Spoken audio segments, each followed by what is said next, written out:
And we're so excited today. We have Shannon Schaefer with us.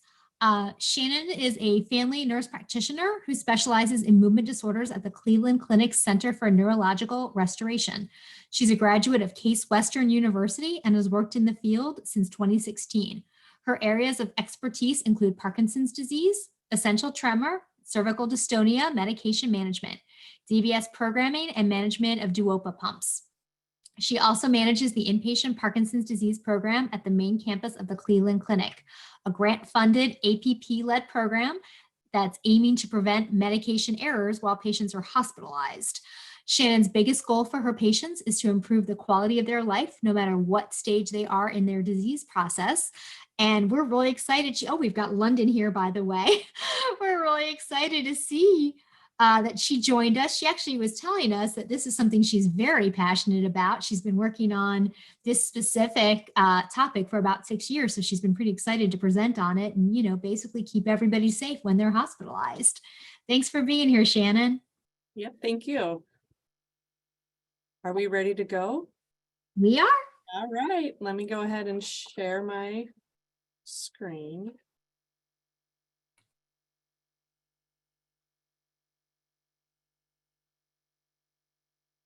I made my screen small. There we go. Technology is only great when it works. Exactly. That's all right. I think we're getting it. In the meantime, I'm going to say hi to San Diego, hi to Arizona, Concord, California, and we're getting the slides. Thank you, Shannon. All right. So you can see I'm good now. We're good. Okay. All right. Are we ready? All right, Eden has been muted, it looks like. We're good. Well, hello, everyone. Like Eden said, my name is Shannon Schaefer, and I do work at the main campus of the Cleveland Clinic. So when they asked me what I was interested in talking about, this was a no-brainer. This is something that since I started as a nurse practitioner, I have been working on in the hospitals and trying to help with this pretty significant problem for Parkinson's patients. And that is, you might be very well controlled with your Parkinson's on a normal day, and you've got a great physician or a great provider that helps and keeps you very regulated. But what happens when you go in the hospital and there's other doctors that are taking care of you, and they are not as good with Parkinson's disease management as your Parkinson's doctor is? And sometimes people feel very isolated and alone when they're in the hospital, and they don't feel like their doctors understand the importance of treating their Parkinson's as well as whatever they're in the hospital for. And this is a really real problem. And so here at the Cleveland Clinic, we have established a program to help prevent that problem and to make sure that all of our Parkinson's patients are taken care of no matter what they're in the hospital for. So that is what I want to discuss today. And I'm going to go ahead and get started with the slides. There we go. Okay. So this is pretty much what I was just discussing. There is a problem that exists. And the problem is patients that have Parkinson's are at high risk for complications when they're in the hospital. Now, some of you may have experienced this and some may not have ever experienced it. So I'm hoping that today I can give you both the patient and care partners that might be listening, the tools to make sure that if you are in the hospital, either for planned or non-planned reasons, you know exactly how to keep yourself safe.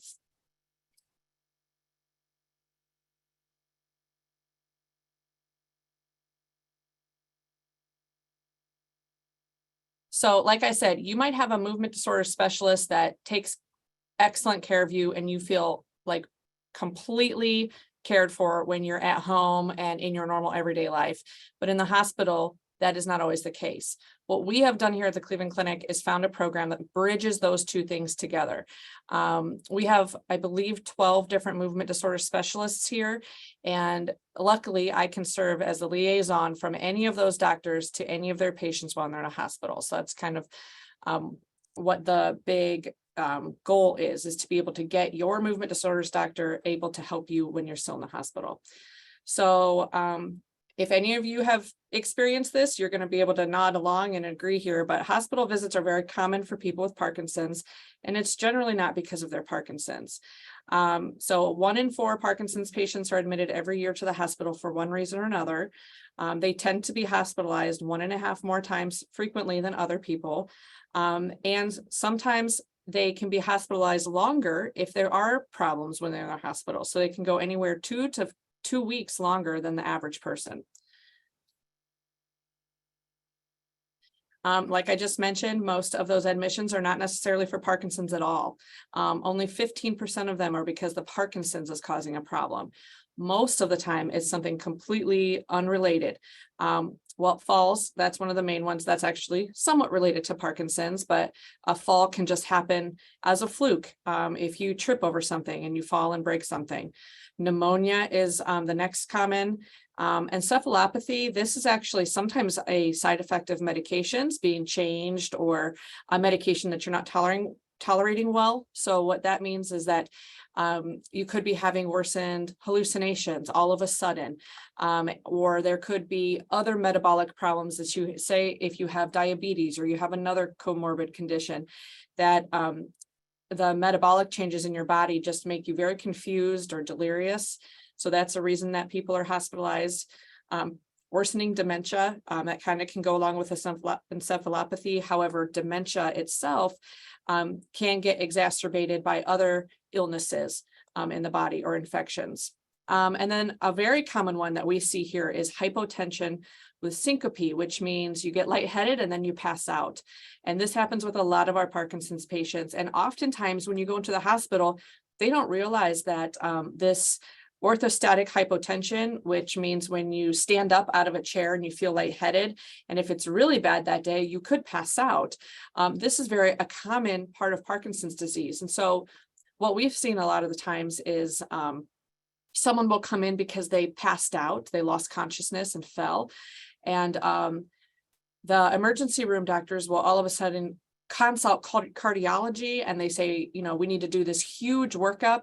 And the one thing that they miss before they do that is just checking what we call orthostatic vitals, which means check the blood pressure when they're sitting, have them stand up and check the blood pressure then. And oftentimes that's going to save a huge hospitalization and workup from cardiology, because we can easily say, it's because they're having blood pressure changes when they go from sitting to standing. And a lot of times that's missed. A lot of times people are in the hospital for a week being worked up for every type of cardiology test they can find. And then they tell them, you're fine, there's nothing wrong. And it's usually because of this hypotension. So the big question is why is this concerning? Why is it concerning that Parkinson's patients are going to the hospital for something unrelated to Parkinson's disease? Well, if they're not related to Parkinson's disease, their Parkinson's meds might not be considered important. So a lot of times someone will go in through the ED, say they had a fall, and the problem is that they have a broken leg. A lot of the times the specialists that they're admitted under aren't going to say, oh, we got to make sure these Parkinson's meds are given correctly. They're thinking, we need to fix this broken bone and everything else can wait. This bone needs to be fixed. And when that happens, and Parkinson's is not up there at the very, very top of what they need to concern themselves with, oftentimes the meds might not even be being given. They could be holding it because the person needs to go to surgery and say, nope, you're NPO, you can't take any of your medications. And that, as many of you know that have Parkinson's, that is going to be a recipe for problems because you won't be able to move as well. You just don't feel as well when you're not on your meds. And it can affect a number of other things that we'll talk about. And then if they're also, the other issue is if they're admitted for what seems like a non-Parkinson's issue, they may be more likely to receive a medication that Parkinson's patients should not receive. And that is one of the very common errors that we see in the hospital. There are medications that you need to have on your radar, either the patient themselves or the care partner that's with them, to say, this patient cannot receive this type of medication. And I'm going to show you what those are today. So here I just kind of want to show you, there are many different classes of drugs that treat Parkinson's disease. And I will tell you that the doctors and the nurses in the hospital do not know these drugs like the back of their hand, like any movement disorder specialist doctor does. When I look at this list, I'm like, of course, I know these medications. I need to know when they need to be given, how they act, what their side effects are. But oftentimes doctors that are in the hospital for something completely different, they're not used to seeing these drugs all the time. So they might not realize how important it is to get them given on time. And then also if what the person's in the hospital for is actually being worsened as a side effect of some of these drugs, they won't know, oh, all I need to do is reduce that one medication and the person might clear up and feel better. So as you can see, this is a lot of different kind of medications for someone who's not a specialist in Parkinson's disease to know, which is why a lot of times people in the hospital don't seem to understand why this is so important that you get your medications on time. And then this is kind of an example of how complex Parkinson's medication regimens can be. So here on the left-hand side, you see the names of the drugs that this person takes. They have carbidopa, levodopa, 25-100 IR. Then they have carbidopa, levodopa, 25-100 CR. And I will tell you that that is one of the most common mistakes, is messing up which formulation you're getting of your carbidopa, levodopa. So the IR is supposed to be given 4 times a day. The CR is only given once a day. Then we also have entecapone, which is given with only three of the doses for this patient of levodopa. One thing about entecapone that many people in the hospital don't know is you don't give entecapone unless you're giving Sinemet, because entecapone works on Sinemet.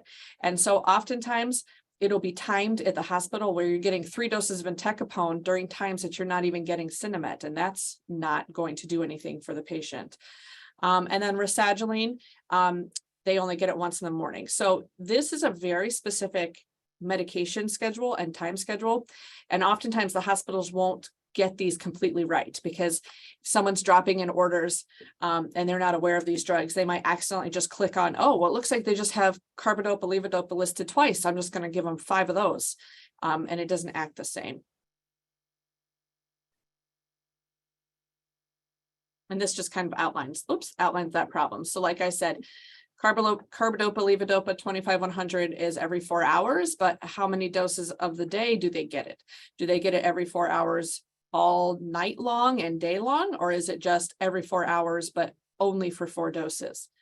And then also the time interval between medications is very important for some patients. And if the hospital is just giving you 4 doses throughout the day, they might give it to you 4 doses. Let's just give it to them every 6 hours and see how they feel. And that's not going to work well if your medications only last 3 hours or 4 hours. And then, like I said, entecapone should not just be written as giving it 3 times a day, any time of day you want. It needs to be 3 times a day, but it needs to be timed with your carbidopa, levodopa. These are things that people don't work with this medication all the time. Often, they won't put them in this way. And then this is just also that levodopa itself, which is your active ingredient for your medications. Most of the medications that Parkinson's patients are taking, it comes in a number of different variations, and they're not just set in stone. It's not very easy for someone to say, oh, okay, well, if they're taking immediate release, that means that it converts to this type of extended release. And if anybody that's on Rytary, oftentimes the hospitals don't carry Rytary. At the Cleveland Clinic, we've made it now that every single pharmacy of the Cleveland Clinic will have Rytary in every one of our regional hospitals, but that is not common. And so Rytary, it lasts a lot longer. It's a lot more efficient. It doesn't peak as high in your bloodstream. And a lot of times when people have to convert that to Sinemet IR, in the hospital, they convert it incorrectly. It's not a direct conversion, and it's something that needs to be addressed specifically by someone who knows the medication. And so generally, if they have a movement disorder specialist that they can talk to at that hospital, that's who they should. If not, we want to make sure you have your home medication that can either be given to you from home, or you can show them how many times the Rytary that you're taking, and hopefully the pharmacist will be able to figure out the correct conversion. So this is kind of like the really concerning part here. This is going to show you, so PWP is short for patients with Parkinson's. So often report complications and medication errors during their hospitalization. Now, this is something that you're probably saying, yep, this happened to me if you're ever in the hospital.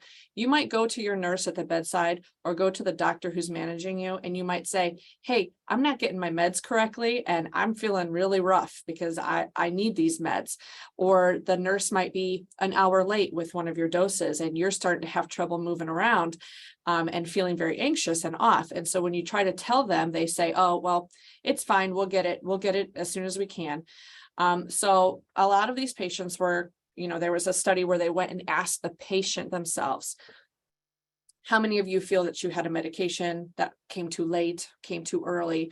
And so 1 in 3 patients reported that they had complications in the hospital in terms of their medications. 25% report they did not receive their medications correctly, and 21% of those 25% felt that because of this, they felt like they couldn't move as well. Many of their Parkinson's symptoms were not well managed. So, and then another study showed 28% worsening of what we call the UPDRS. That's the scale that we usually use when you come into the office to see how you're doing in terms of your motor function. So 28% showed a 5-point worsening on the motor rating scale from beginning to the end of the hospitalization. So they came into the hospital at, either their normal baseline.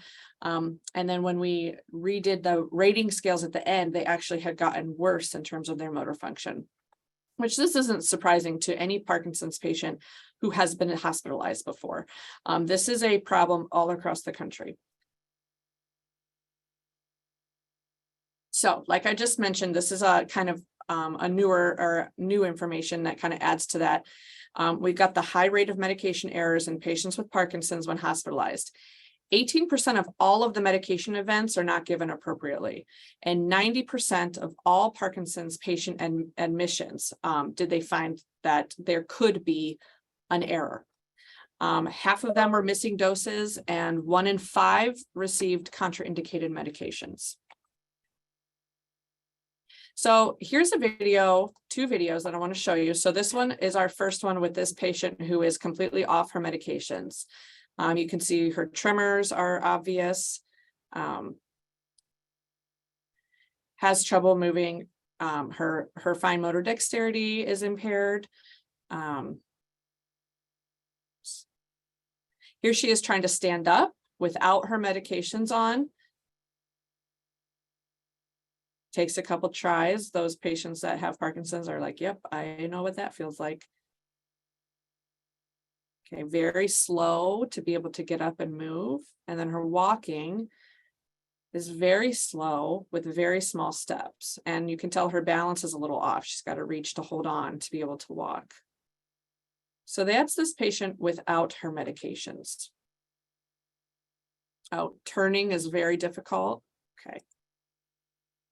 And then here's the same woman on her medications, same day, just has her medications on board, much less tremor, little bit of dyskinesia, that's the extra movements that you see in her head. But generally when patients have dyskinesia, they feel a lot better. Fine motor is a little faster. Here she is trying to stand up. She pops right up, and then her walking is much more normal. Turning is great. And so Parkinson's patients have this problem where they might come into the hospital completely off, meet the nurse, meet the doctors, and that's what they think the patient's baseline functioning is. They might eventually get their medications while they're in the hospital. And then all of a sudden the nurse and the doctors are like, oh, you're better, you're fine. You don't have a problem. And a lot of times it's a big misconception about how drastically you can improve when your medications are working. So that is a huge education point that I'm working on with doctors and nurses every time I'm interacting with them. I've also had nurses sometimes think that the patient was faking, that they couldn't get up, and then all of a sudden they were better. And I had to educate people very frequently over the years. That is absolutely not the case. This patient either was late on their medications or whatever their illness was that brought them to the hospital was worsening their symptoms. And then once they got their medications back in their system, they could function again. So, and I'm sure many of you patients listening have at least had an experience like that at some point. So the most important thing, and this is what I want both the patients and the caregivers that are in this situation to know, is that timing is so important for getting these medications and helping you get out of the hospital faster. The biggest issue that I hear from my patients is that the nurse is late bringing my meds, and then the next one could be early. And so two of the med doses are too close together. And then the other ones on the other end are too far apart. And so these are all of the things that can go wrong if your medications aren't given correctly in terms of the right timing. And this is pretty much just a slide that represents what that last slide with the videos represented. Many of these things get worse. And when you're in the hospital sick with something else or recovering from surgery, not having any of these things controlled is going to make your recovery delayed. So this is the top group here is things that if your meds aren't given close enough together or close enough to your normal interval, those are the things that generally can start getting worse for you. And then if you're getting doses too close together, the other problems can arise. So sometimes people might be getting their doses too close together, which I would say that that's a little less common than getting them late. But then you can start getting dyskinesia. So that's extra movement around like this. And then sometimes if you get them too close together, you can have hallucinations and that you don't normally have because your doses are kind of piling up on each other. Orthostasis, again, that's getting dizzy when you change, or not dizzy, really lightheaded when you change positions. So going from sitting to standing, that can get worse if you've got too much meds on board, which syncope, again, is another word for passing out, and then falls. And then all of those things listed at the top, that's if you don't get your meds. Sometimes people get their meds held for an extended amount of time, and all of these things start getting worse. They can't walk, they're falling if they try, they can't swallow well, they start shaking again, they get muscle cramps, which is like dystonia is a severe muscle cramp. They have trouble breathing, they just because they're very anxious. All of those things can start happening. And I've actually been consulted on patients in the hospital that they think that there's something completely neurologic going wrong and they're going to send them off to the CAT scan or an MRI. And I see they haven't had their meds for, 13 hours. Give them their Parkinson's meds and see what happens. And they completely resolve. All of these things resolve. We're here. The team that was managing them was worried that they were having a stroke or something like that. So making sure that you get your medications appropriately timed is incredibly important. Now here's the big one, and this is one that I want any care partner or Parkinson's patient watching today to really pay attention to. It's not always told to you that there's medications you should not have in the hospital, but it's very important. So all of these medications listed here are dopamine blocking medications. And as you know, dopamine is what you need to treat your Parkinson's because that's what's lost in the brain during Parkinson's. So when you get a medication that blocks it, it blocks dopamine no matter what, if it's coming from your brain, if it's coming from the medications we're giving you, and it makes your medications less effective. So this can make your rehabilitation after the hospitalization much longer. It can make your hospitalization worse because your symptoms aren't being well controlled if we're blocking them with a medication that we're giving you. So the most common ones that you want to watch out for is anti-nausea medications. These three are frequently used in the hospital. They are usually ordered by like a surgery team because these ones work very well, but they work well for nausea, but they do not help with Parkinson's. So phenergan, compazine, and Reglan are the three that we want you to avoid. You can take Zofran, which is one that's a lot more common, but it's not always the one that the doctors choose. But Zofran is safe. So we always tell people to try to use Zofran if the patient's nauseous. And there is another one out that there was a shortage for a long time, so we couldn't get, but it's called Tygan. That one is also safe for Parkinson's. So those are the two that we suggest you use when you're in the hospital if you're having nausea. The other one is all antipsychotics except for the 3 listed here. The one you're going to get in the hospital most of the time is going to be Seroquel. So the reason someone would come with an antipsychotic is if when you're sick, injured, coming out of surgery, a lot of times patients that are predisposed to having hallucinations, they will worsen when they're in the hospital. And so sometimes people get agitated and they get real frisky at nighttime. And many patients will get medications to help control that behavior that are not appropriate. The first line should always be Seroquel. That one is the least dopamine blocking of all of them. It generally only blocks dopamine at rates high enough for motor function to be impaired if it goes above 150 milligrams.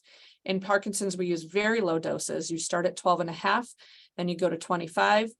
If someone is very agitated, then sometimes we go higher, but we try to stay below 100 milligrams throughout the day. Nuplazid is more of a chronic management of psychosis, hallucinations, that type of thing. So that's generally not something that's going to be started in the hospital, but if it's something that you take at home, you want to bring your bottles with you and give it to them so that you don't have worsened hallucinations while you're being hospitalized just because you're missing your medication. And then Clozaril is one that is very good for hallucinations. However, it takes a lot of management at the beginning because you have to have weekly blood draws to make sure you're not having any changes in your blood. So it can change some of the blood levels. And once you get established on this medication, you don't have to have the blood check that frequently. But a lot of doctors don't tend to use it just because it's so much effort on the patient's part where they have to have blood draws so frequently. However, it works very well for psychosis. Another specific challenge is dysphagia, which is a difficulty swallowing. This is worsened by not getting your Parkinson's medications. If you're having dyskinesia, sometimes it's hard to coordinate those muscles when swallowing. Other neurologic or medical illnesses that are going on while you're in the hospital. And then infection, including pneumonia, urinary tract infection. Those are all things that can make swallowing worse. So what we do to make sure that you're not having dysphagia just because you're in the hospital is one, make sure that you're getting your medications on time, every time. Have speech therapy consulted. They will do a bedside swallow eval or they'll do a modified barium swallow if needed. But what we always like to tell our speech therapists here is make sure that you're testing them when their medications are working. So then we know, is this a medication timing problem or is the patient actually a little bit worse right now because they had surgery? Sometimes if you're having a really hard time swallowing in the hospital because of whatever you're in there for, like say you're in there for pneumonia and you're having a hard time, we can use dissolvable Sinemet. It's actually called Parcopa. And this is one that's much easier for you to get your pills down. And this is if you don't have an NG tube or something because you're having such difficulty swallowing. But you can try that one. Also, I've had patients before where they've been marked as unable to swallow at all while they're sick in the hospital. And we've been able to replace some of their Levodopa with the Nupro patch, and that has worked very well for some patients. Apomorphine, we don't use as much. Maybe if you're not in the US, that might be something that can be used in the hospital. So what we try to make sure, though, is when you're in the hospital to avoid a prolonged period of not taking anything by mouth. That's what NPO means, without your Parkinson's medications. So say you're NPO because they're waiting to find out if you can have surgery. We will page the doctor that is managing you at that time, and we will say, I understand that they need to be NPO, but they should be allowed to be NPO with their Parkinson's medications being the only thing, if that's all that they can get, we want them to get that. Because if not, we're going to considerably worsen your recovery after surgery. The next one, other than another specific challenge, is psychosis. This happens often in the hospital with Parkinson's patients, either because they're getting medications inappropriately or they're getting medications late, or just because you're in the hospital, because you're sick, you're hurt, you're having a surgery. All of that can actually make psychosis come out. Another big one is anesthesia. Anesthesia can make people go completely loopy, and the family says they've never been like this before, but it's because the body is working the anesthesia out of your system. So if you've never experienced hallucinations or agitation in the hospital, but it happens all of a sudden, just know that this is likely happening because of whatever you're in the hospital for. And if the doctors come to you and they say, well, I don't know, this must just be what they're like at home. Is that right? You say, no, they're not like this at home. There's got to be something that's causing it. Generally, it'll be very obvious. You've just had a surgery, or you have a urinary tract infection or a pneumonia. And other times, if it's because your meds have been very erratic, make sure that the doctor that's managing your care knows that. But the most important thing is making sure the providers know how to treat this specific to Parkinson's disease. And that goes back to those medications earlier where I said Seroquel should be the first line. This just comes into like a vicious loop here. So if you become psychotic and they're not exactly sure why, or if they're still treating the underlying cause, then you want to make sure you treat it with the right medications. Sometimes people are treated with the wrong contraindicated medications, which then worsens the psychosis and worsens Parkinson's. And then that makes them stay in the hospital for longer. So this is a super important thing that we want to make sure that we can control. Dyskinesia is another one in the hospital. A lot of times patients are like, my dyskinesia was off the charts when I was in the hospital. So we want to make sure, one, we're not doing that by giving you wrong medications or at the wrong time. And then we also want to make sure that you understand that it is likely that your dyskinesia will worsen slightly while you're in the hospital. This is a problem because patients are uncomfortable, especially if you've had a surgery and you can't sit still. That's going to make your post-operative pain more. It can lead to falls if you're feeling uncoordinated when you get up, swallowing problems. And then if you're very dyskinetic and you can't participate in therapy, then that's going to keep you in the hospital longer as well. I've already talked about orthostasis a little bit. One of the biggest issues being people not recognizing that that's the problem. So as a care partner, you can make sure if the reason that your loved one is in the hospital is because they're passing out, see if it's because of orthostasis and not that there's actually something wrong with the heart. And then also making sure that the patient's staying hydrated and their medications are correct. There are medications to treat this. If it's severe, they might start these medications in the hospital, or they might say, just stay hydrated and follow up with your normal Parkinson's doctor outpatient. And then this is one that I really find important. So a very specific challenge is when you come into the hospital with Parkinson's and your Parkinson's is just completely flared up because of whatever's going on, the doctors feel like that is your baseline. And family members will sit there and they'll say, they are never like this. This is not how they normally are. But the doctor doesn't take that, information, and they say, oh, this is just how Parkinson's disease progresses. My patients hear that all the time, and I have to actually go to the admitting doctors and say, this patient is very normal at baseline. They do not have hallucinations. They are not having this much trouble walking. There is something that is causing this. Once that gets cured or fixed or whatever needs to be done to treat the problem that brought them to the hospital, usually about a week or two later, you will return to the baseline where you were previous to what brought you into the hospital. And so educating doctors is also very important, letting them know this is not permanent. This is because of whatever's going on with the patient. And once that is fixed, then they will clear back up. Parkinson's changes very slowly over time. If it changes fast all of a sudden, there is a reason other than Parkinson's. So I always try to give my patients that information and let them know. So these are the impacts that we have seen when medication errors occur. So a lot of up to 61%, over half of patients with errors have significant sequelae, including increased complications in the hospital, their reduced ability to get out of bed and work on their therapy, they stay in the hospital for longer, and it actually can increase mortality rate by 2 times. And then contraindicated meds that I discussed earlier can increase falls by 5 times. So that's why this is incredibly important that there's a plan for you to navigate this. I already talked about this stuff. It's just saying how Parkinson's can be worsened transiently. So it doesn't mean you're stuck like that forever. It's while you're in the hospital, a lot of these things can get worse.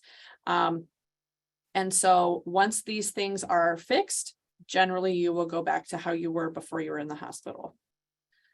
And then I think this is just saying, again, I've brought this up already. It's just a vicious cycle. If you're having problems and any of those specific challenges I just mentioned come into play, it is a vicious cycle because it's worsening your Parkinson's, which is worsening your ability to get better and get out of the hospital. And then if doctors are not sure why these things are occurring, then the cycle can continue. These are the most common complications during hospitalization: confusion, pneumonia, urinary tract infection, falls, and then pressure ulcers. So what can we do about it? That's the whole point here. Most importantly is empowering healthcare providers. So now this is something that's easy for me to say because I am the one that's doing this. I here at the Cleveland Clinic and one of my colleagues are constantly educating healthcare providers, letting them know the importance of this and how to avoid these problems with Parkinson's patients. If you're at a hospital somewhere across the country that doesn't have any Parkinson's provider in the hospital, this is going to be a little bit more difficult. But this is what's important for the care partners to know, is that not every doctor is an expert in every disease. Many of them don't know about Parkinson's disease to this, with a fine-tooth comb like we do. So letting them know, hey, this patient needs this medication within a half an hour, or you're going to see that they look completely worse. These things are good to tell your doctors and the doctors in the hospital.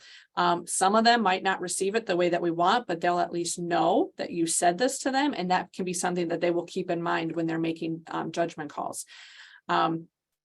Really important, if you are on any of those branded medications, Nuplazid, Rytari, some of the Requip XLs, any extended release, Nupro, take all of your medications with you to the hospital when you go, because if they don't carry them, they're going to try to figure, they might just tell you, oh, you don't get it.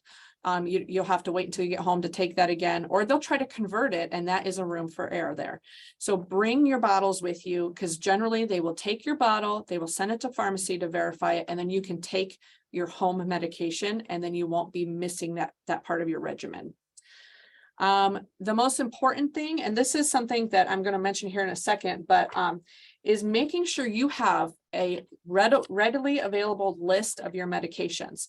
And you want to write down exactly the times you take them, not just, oh, they take them 4 times a day. What times do you take your medications every day? So this is actually a little form that you can get from the Parkinson's Foundation. Oh, my background is messing this up.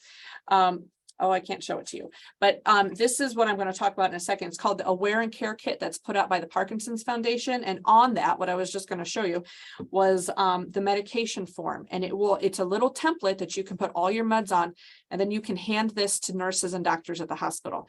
So they know exactly what times you should be taking your meds. And then also knowing that medications need to be given within plus or minus 15 or 30 minutes. Now, usually the states all have laws and rules that you have to give it within an hour, but our meds should be given much closer than just an hour within your med timing. And so making sure that somehow it is marked that you cannot have those contraindicated medications. So sometimes patients will have them added to their allergies, so then they can't be given them. But then other times just making sure that the other options are available. And again, the Aware and Care Kit from the Parkinson's Foundation, which you can get off of their website, has a whole list of medications that are contraindicated in Parkinson's disease. And they actually, if you order the kit, it's free to you. If you order it online, there's a whole, you get like a pad of paper. I don't know if you can see that at least. I mean, there's probably at least 50 sheets here that you just pull it off and hand it to any doctor involved in your care and say, these medications I cannot have. If any of this stuff comes up and you need to, make a judgment call on what medication I need, here's the list of ones you cannot use. And then with the having to be NPO for surgery, it's important to make sure you get those medications started as soon as NPO has been lifted or as soon as you've come out of surgery. If it's possible, which I know that it's incredibly unlikely, but if there's a movement disorder specialist team, make sure they're involved with your care. So just a shout out, anybody that goes to the Cleveland Clinic main campus, make sure that the Parkinson's inpatient team is consulted. Generally, if we're doing our job well, we'll already know you're there, but that's important. Empowering nurses is incredibly important as well. Letting your nurses know how important this stuff is and what things go wrong if they don't get their medications on time. So a lot of times, this is something that is difficult if a nurse isn't being very receptive, but as much as you can let them know that your medication timing is important. And then also with rehab therapies, I think the most important thing with this is to make sure that you're on medications when rehab therapies come to you. So physical therapy, occupational and speech therapies, make sure your meds are working. And if they're not and you're very off, ask them to come back.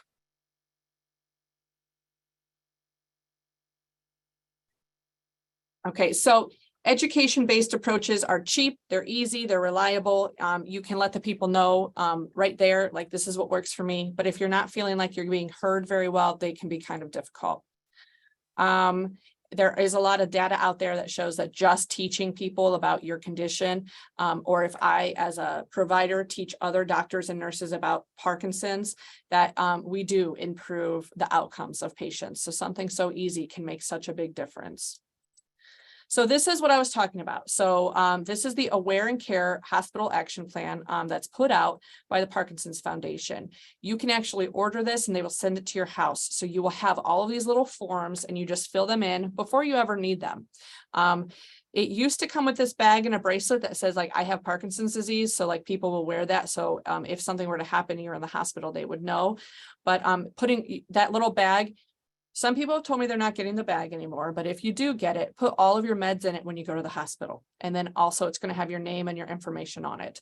And this is so important to make sure that these things are kind of planned out before an emergency happens. So this is actually talking a little bit about what we do here at the Cleveland Clinic. I'm running out of time, so I don't want to kind of go fully into this because as we saw at the beginning, many of you are not in Cleveland, Ohio. So, but this is something that you can look at on the slides later and see, if any of you are involved in like Parkinson's, groups in your city, you can say, hey, look, this is something that can be done if anyone is interested in, trying to get it instituted anywhere around you. But this is what we do at the Cleveland Clinic, where I will consult every single Parkinson's patient that's in the hospital. If everything's going great, great, don't have to do anything. If it's not, then we're going to fix the problem before it becomes a problem. This is just some data here. So and this kind of talks about how we do it. When you're admitted into the hospital, me and my colleague, we get kind of a flag. Hey, this person's here. You might want to check on them and make sure they're okay. So that's how we know about it. The advantages to doing this is it's proactive instead of reactive. We find you before you need us. Very helpful. And right now we're actually in the middle of a grant-funded study. So that's so here at the Cleveland Clinic, it's a 2-year study. It's funded by the Parkinson's Foundation, where we are showing how effective it can be to have a Parkinson's trained specialist team looking out for all Parkinson's patients. So we're currently collecting this data right now. Some of the stuff that we had, this is the retrospective part of our study. We looked back at what happened before we did this. And these were the issues that we found here specifically at the Cleveland Clinic. We had people that were, they had unplanned readmission. So 13% with an unplanned readmission within 30 days. So you got out of the hospital and before a month was up, you had to go back for some reason. And then 10% of patients died within 90 days of discharge. And so that was back before anyone was checking for any of these problems. So earlier I had mentioned all those statistics about how many errors there were, but then there's also patients that are not surviving some of the errors. So that's why this is so important to us. 10% of hospital stays had at least one dose of a contraindicated medication. And like I mentioned, that makes all of your symptoms worse when you don't get that. And different patients, it can last for days, it can last for 1 day, it can last for a week. But having a medication that blocks your dopamine is not going to help you recover any faster. For any of you care partners out there or any Parkinson's patients that are going to try to institute any of this, the number one medication I want you to take away from this whole talk that you should never receive in the hospital is haloperidol. That is the one that most doctors will reach for when someone is very agitated, but Parkinson's patients should not get it. And I will tell you that when I've been doing this for the last 6 years, this is the most common error that I find. Someone gets squirrely at nighttime, they start getting very agitated, and a patient that is not Parkinson's savvy will try to give them Haldol. Haldol can knock someone out and make them unagitated. That's very true, but it can also worsen Parkinson's disease symptoms for days. So there's also these other ones down here that are common. Zyprexa is another one, is not a good one to choose. And then the antiemetics. And then this is just more data that we found that when you get a contraindicated medication, you have a 2 times longer length of stay of the hospital because you have to recover from getting the medication you weren't supposed to have. And then also over a 2-time odd of 90-day mortality. So that means that you have more of a risk of having more of dying after being in the hospital if you get something you're not supposed to get. And then almost a 2 times higher odds of readmission or death within 30 days. Now, these are this is the serious end of things. Now, just because you receive a contraindicated medication does not mean you're going to die, but it is very important to understand the seriousness of this. So if you're a care partner and your loved one is in the hospital and someone's like, oh, we're going to give them Haldol, you have the right to absolutely, fight them on that one. So I always want to give you empowerment to know that this is correct and you are not wrong to tell them, do not give them that medication. And then the other thing that we found in our study was just that the total daily dose of levodopa, if you're getting less than your total daily dose, or more than you should be getting, that is going to cause more likelihood that you're not going to recover as well as you could, come back for readmissions, that type of thing. It's more likely you will be underdosed than overdosed on your Parkinson's medications because they're probably just not giving you the right number or they're not converting it correctly. And then the levodopa substitutions, this is also just, I kind of talked about this at the beginning, but this is just verifying that oftentimes substitutions are done incorrectly. If you're on a branded medication, the best thing you can do is just bring it with you to the hospital. If it's an emergency, as soon as someone can bring it up to the hospital is the best. And then this is just kind of outlining a little bit more about the timing differences and how frequently this happens to patients. So 47% of all hospital days and 72% of all hospital stays for Parkinson's patients had a dosing error that was administered greater than 30 minutes from the time they were supposed to be seen. And 72% of all hospital stays, I mean, that's we need to make that number lower for sure. And it's associated with staying in the hospital twice as long as you should have been in the first place. So this is pretty much a summary of all of that. So you'll have this as, if you want to look over the slides and just see that. But this is kind of my main things that I want to stress to you. When a patient with Parkinson's disease is in the hospital, you are at risk for having having medication errors, either too much, too little, which then can exacerbate the illness, and you're not going to recover from the illness as well as if you had your meds given correctly throughout the whole entire stay. You want to keep your medications to as close as your home regimen as possible with as little deviation, and that is going to be what helps you recover the fastest. Making sure that contraindicated medications are not delivered to you, that is the most important thing. And if you are unable to control that for yourself, hopefully you have a care partner that can advocate for you. And then there are ways that physicians, providers, anyone that has any role in your care in the hospital proactively can make their own steps to reduce your errors. And again, that comes a lot with education, which many people at different hospitals, they don't have, but it's something that you could teach one nurse or one doctor that they can then use on other Parkinson's patients. And then patients and care partners can advocate for themselves with the Aware and Care resource kit that I talked about. All you have to do is go to the Parkinson's Foundation, and right there on its main page, there's an Aware and Care icon. You click on it, you can sign up, and they'll send it to your house. And then these are just kind of the big takeaways, which again, I seem like I'm harping on this, but making sure that anyone that is administering your medications knows the importance of how much it affects you, what types of things. You can tell them, look, I'm not going to be able to walk if I don't get that medication soon, or I'm not going to be able to swallow my dinner if you don't bring me my pills before dinner, those types of things. And then I pretty much said most of this again, but just making sure everything's as stable as possible, no contraindicated medications. And it would be wonderful if every hospital across the country eventually has a Parkinson's trained team. But until then, you're just going to have to really advocate for yourselves and advocate for your loved ones. And that's it. I tried to go a little faster, but it didn't really work out. So if you guys have any questions, please let me know what they are. I know that I'm kind of in this idealized situation because I am at one of the hospitals that has this program, but I'd love to give any advice for anybody out there that has questions for me.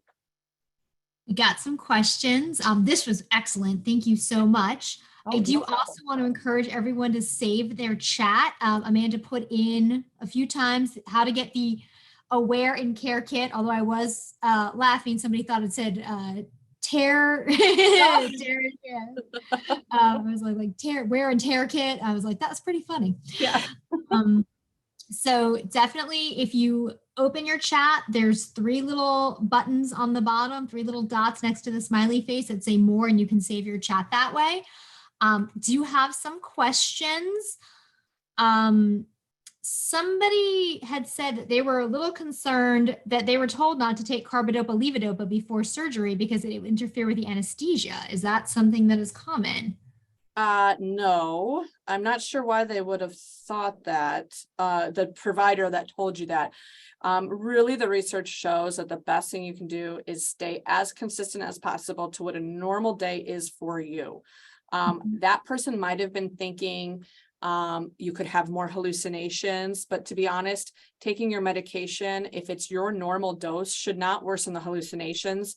You likely would have hallucinations if you were off them or on them, if you were going to have them, but that might be what the doctor was thinking. And what also happens a lot of times is if you start hallucinating after a surgery, a lot of times the surgery teams think that the best thing to do is to stop your Parkinson's medication, and that is not the answer. The answer would be to give you something to stop the hallucinations, but to keep taking your Parkinson's meds. So then you are getting treated for your Parkinson's meds so you can recover well, and then have something to treat the hallucinations that the anesthesia is causing. And then someone else talked about they too had problems with anesthesia, and we're wondering why this makes a bigger deal to Parkinson's patients, the anesthesia. I mean, you're already at risk for having hallucinations just because Parkinson's disease, the changes in the brain, when you're having some sort of metabolic or chemical assault to your body, that is kind of how the Parkinson's brain will sometimes deal with it. So just by nature of having Parkinson's, you're at risk for the stress on the neurologic system causing that to happen. So a lot of times if patients have never had hallucinations, they can have anesthesia and not have hallucinations. But there's patients out there that their first experience with hallucinations they've ever going to have is going to be after anesthesia. I try to explain it to people that any stressor on your body, if it's too great, will cause anesthesias and hallucinations. And a lot of times that's going to come from anesthesia. And then this you did cover, but I feel like it bears repeating. Someone asked if symptoms get worse in the hospital, do they stay worse or get better when you get home? And I know you repeat, but I'm like, I feel like I just want to drive that point home. Right. Yeah. And you know what? It's kind of, it's always reassuring to the care partners and the patients that I see at the bedside to say, look, this is a transient, a temporary thing. Once you get back home, get the stressor away from your body. If it's illness, injury, surgery, infection, anything like that, I tell patients, give yourself time. Parkinson's patients usually take 1 to 2 weeks longer to return to baseline after a serious hospitalization than a patient without Parkinson's. And so, that sounds like a really long time when I'm telling the patient, but when we see them in follow-up, they're like, yep, took them a little while, but they're back to where they were. And a lot of times that's it reduces a lot of anxiety from the care partner and the patient if they know, look, I'm not stuck like this forever. Like I said, Parkinson's is very reliably a slow changing condition. If it does change a little bit faster than we expect, usually it's because there was a serious assault that went on and you didn't quite make it back to baseline, but you're not going to stay where you were in that acute situation. You will be able to recover from that once you get back home. And then one thing you had mentioned was perhaps bringing the medications in the Aware and Care Kit, and they could go to the pharmacy. But someone said, is this a quick review? How does that work when the pharmacy takes it? Right. It's usually, if you supply them with the bottles, you can usually get your dose within the next couple hours. So nothing is ever fast in the hospital. I don't ever promise that something's going to be very quick. Sometimes we get pleasantly surprised, but oftentimes it takes a lot longer than we're hoping. So you might miss, so if it's a branded drug, you might miss the first dose if it's really due soon, but it's still better to have it there than to not have it there at all. So I can't promise how fast it is. We're working with a pharmacist in our inpatient study that we're doing right now. And we asked him that question, like, hey, can we have a stat return of these meds? And he's like, yeah, it usually can come back up within the hour. And that's here at our huge hospital. So other small hospitals, it might be quicker, might be slower, but just know that it's better to do that process than to not do it. And then somebody had asked, what about they're in the hospital? That wasn't actually the concern. They were in the hospital for 2 days for knee replacement, but then they're going someplace else for the physical therapy. And obviously, if you're off your meds or if they're not really doing the therapy in time with meds, you're not going to get a good result. Aside from speaking up, is there other stuff that they can? Right. Well, and something that's really important is making sure you also pay attention to your transition of care, which means leaving the hospital, going to rehab. So for example, we see this all the time. The hospital discharge instructions are incorrect. So you're like, okay, you get to rehab and you're like, okay, well, at least I'm done with that hospital. They weren't doing it right, but their instructions go to the rehab. So again, having multiple copies of how you take your meds, so you can say, look, the hospital was not giving me my medications the way I normally take them. This is how I normally take them. Again, that's advocating for yourself or your loved one. In terms of therapy at rehabs, I have been told by patients that generally they do an okay job with making sure that their medications are given before they have to go to therapy. I know that's not going to be all the time, but mostly the most important thing is educating your nurse at the rehab center and the therapist and say, look, I am not going to be able to get as much out of this if I don't get my medications before you send me down there. It's also important to let them know how long it takes your medications to kick in, because if they give you the pills and then just push you down to rehab, you're not going to work very well if you're someone that takes 45 minutes to kick in. Generally, therapists are very receptive to this because their goal is to get you better. So, to answer that question, mostly it's going to be advocating and education. But if you also find an error from the hospital, make sure you let them know, hey, they weren't giving me meds the way I was supposed to. This is how I normally take them. And then just a couple other questions about anesthesia. One person was told that they were told the carbidopa and levodopa would actually interfere with the anesthesia, and one just wanted to clarify that it's a temporary setback, right? That your Parkinson's can be exacerbated by the anesthesia. And again, I'm like, I can't say that one enough. Right. Yeah, it really is. The psychosis from anesthesia is generally going to, once you get the anesthesia worked through your system, which by the way, takes a different amount of time for every patient, depends on your kidneys, your liver, your Parkinson's, how well it's treated. It will go back to, you're not going to always be hallucinating that there's parties going on in your room and that type of thing. As far as the carbidopa, levodopa, it does not interact with the anesthesia in a way that's going to make the anesthesia not work. That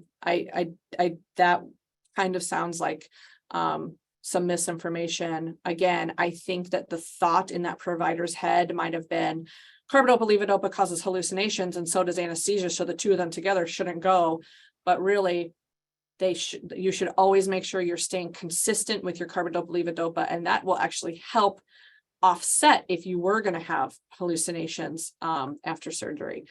No, you don't want to take extra or anything like that, but making sure it's consistent is going to be the best thing that you can do. We are out of time. Shannon, this was excellent. Like, honestly, I hope everybody was taking notes and everything as to like, don't give me Haldol and all these things. Just put it like, get a tattoo. Yeah, no Haldol. This was so helpful. We have a wonderful tradition here at PMD Alliance where we do our wave of gratitude. Thank you so much for your time today. This was just excellent. And I'm so grateful you could join us. Yes, I'm very happy to. And yeah, I will share the slides so you can kind of read them at a slower pace. And I hope that everybody took something away that will help them if they're ever in this situation. So thanks for having me. Thanks for being here. Enjoy everyone's rest of the day.